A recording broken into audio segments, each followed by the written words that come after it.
You walk into your home. The lights are soft. Everything is in place. But something isn't. Your bag drops on the chair. Your heels come off slowly. The silence finds you. And stays. You check your phone. No new messages. No good night. No one waiting for you. The house is beautiful. Your life is too. But the emptiness doesn't match. You did everything right. You worked, evolved, healed. You didn't settle for less. So why does it hurt like this? What if the problem isn't the absence of someone? What if it's something inside you, still unseen? Something you've avoided for years. Something that only shows up in silence. You call it loneliness. But maybe it's not that. Maybe it's a delayed encounter. With parts of you left behind. And what if these empty nights aren't punishment, but a calling? You are not broken. You are divided. One part of you succeeded. The other was left behind. And no one noticed. Not even you. Because everything seemed to work. But it wasn't whole. Carl Jung called this individuation. The path of becoming whole.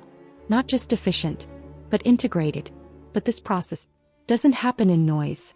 It happens in silence. And it almost always hurts. You built an admirable woman. Strong, independent, composed. Someone who doesn't wait.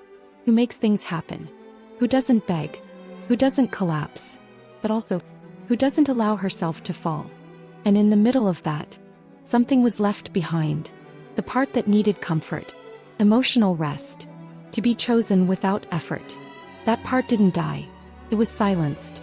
So you could survive. During the day you function. You deliver, solve, organize. Everything is under control. Everything looks in place.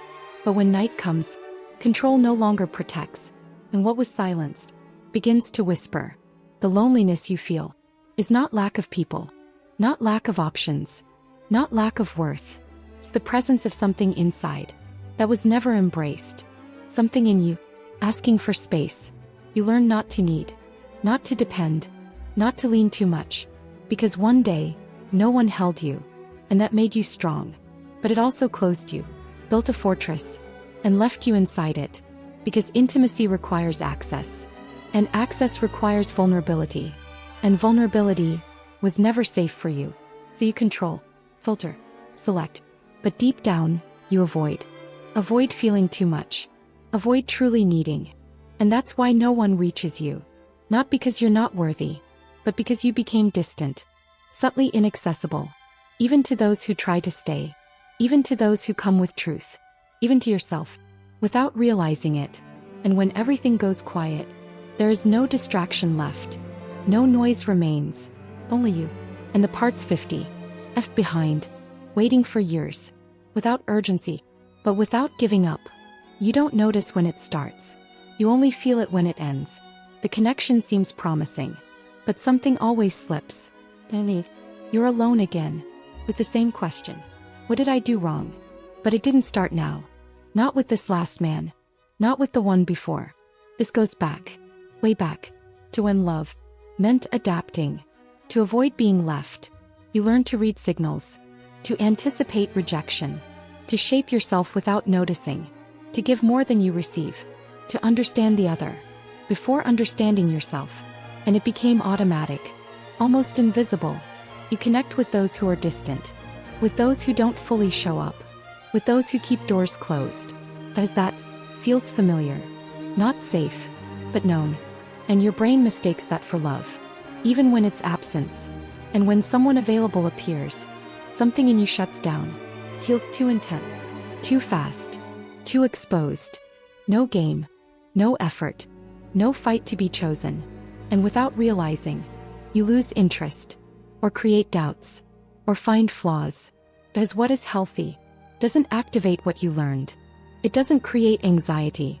And without anxiety, you don't recognize it as love. So you go back. To the pattern. To the almost. To the undefined. To the emotionally unavailable. As there, you know how to exist. Even if it hurts. And you try harder. Give more. Explain more. Wait longer. Believing that this time, it will be different. But the ending always repeats. And it's not bad luck. Not coincidence. It's repetition. It's unconscious.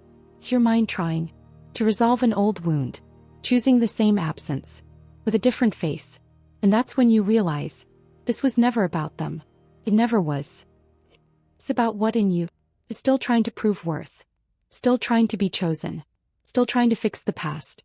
Through people who don't stay, there is something in you that recognizes this pain, even if you've never been able to explain it. And if you keep ignoring it, the pattern continues. Silent, repeated, invisible. This channel exists to help you see what no one ever showed you, and feel what you learned to hide. If you're ready to stop losing yourself in stories that never choose you, click the button now and subscribe. You feel tired, but don't know why. It's not work. It's not your routine. Something subtler, more constant, more silent. A kind of exhaustion you can't see, but it builds. It's the fatigue of trying to make things work, trying to get it right, trying to be enough, even when no one asks, even when no one sees, even when no one gives back. Keep trying, and you drain yourself. You start doubting, not others, but yourself, your worth, your choices, your timing, your story, and it eats you inside. The emptiness grows slowly. It doesn't arrive all at once. It settles quietly, between expectations, between conversations and silence, between a maybe and a later. And when you notice, it's already there. And then, you adapt. You learn to live with less presence, less clarity, less reciprocity, less truth. And you start calling it maturity. But it's not. It's self-abandonment in disguise. It's you leaving yourself to keep someone. It's you shrinking your needs, to not be too much, to not lose them, to not relive the past, even if it hurts now. And when it hurts too much, you try to fix it, love harder, give more, explain more. Thinking effort can fix absence. Thinking patience creates connection. But it doesn't. Or you do the opposite. You shut down, protect yourself, pull away first, pretend you don't need, pretend you don't want, pretend you're fine alone, even when you're not. And none of this works. Not loving too much, not feeling less. Because the problem was never the amount, it was the direction, where you gave yourself, to realizing. And this is where it hurts, but also becomes clear. You don't need more answers. You need new choices. Small, consistent, almost invisible at first, but deeply transformative. Because healing doesn't start in someone else. It starts in you. The first shift is simple, but uncomfortable. You stop anticipating. Stop trying to please first. Stop giving before receiving. And you observe. Just observe. Who actually moves toward you. This is called emotional repositioning. In psychology, it's an internal boundary. It's not about pushing people away. It's about not abandoning yourself. It's letting the other person show who they are without your interference. Without you making it easy. Without you holding everything together. At first, it creates anxiety. Feels like you're losing something. Like you should do something. Fix it. Explain it. Adjust it. But you don't. You hold the silence. And in that silence, truth reveals itself. Who wants to stay, comes closer. Who doesn't, fades away. No effort. No confusion. No exhaustion. And it hurts. But it also frees you. Because now it's clear. The second shift is deeper. You start listening to yourself. For real. Not just your mind, but your body, your emotions, the subtle discomfort you always ignored. You stop justifying signs. Stop romanticizing absence. Stop creating beautiful meanings for empty actions. You see what is. Without emotional filters. Without forced hope. Without self-deception. This is emotional awareness. And it changes everything.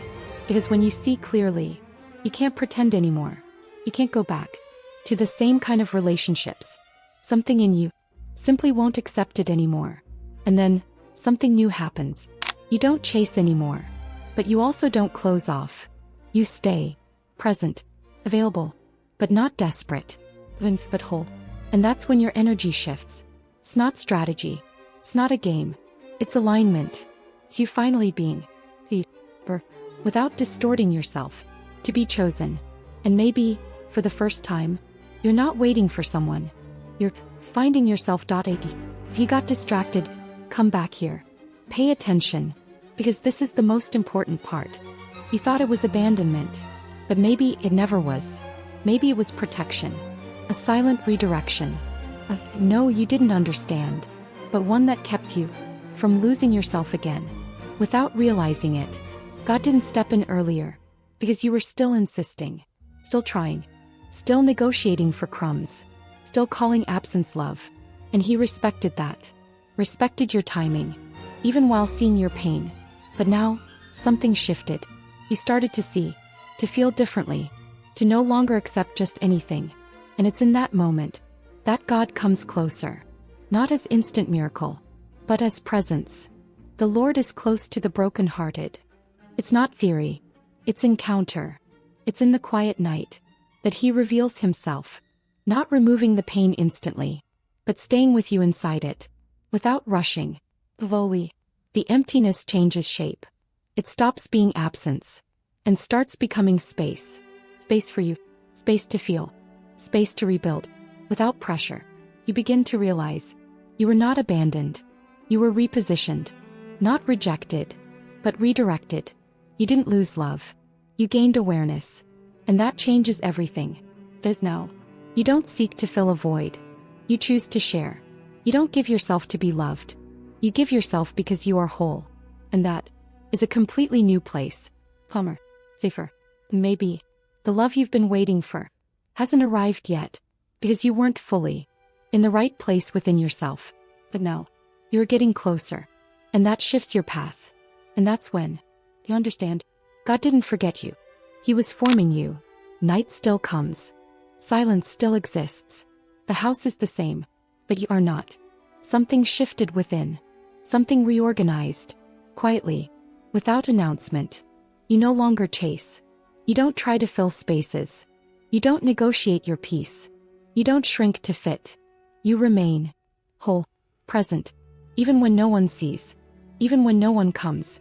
Loneliness doesn't weigh the same, because now it speaks, and you listen, without running, without distracting, without numbing.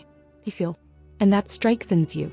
You understand your patterns, recognize your triggers, notice your choices, and you change in the details, in the small, in the invisible, where you used to lose yourself. Now you find yourself.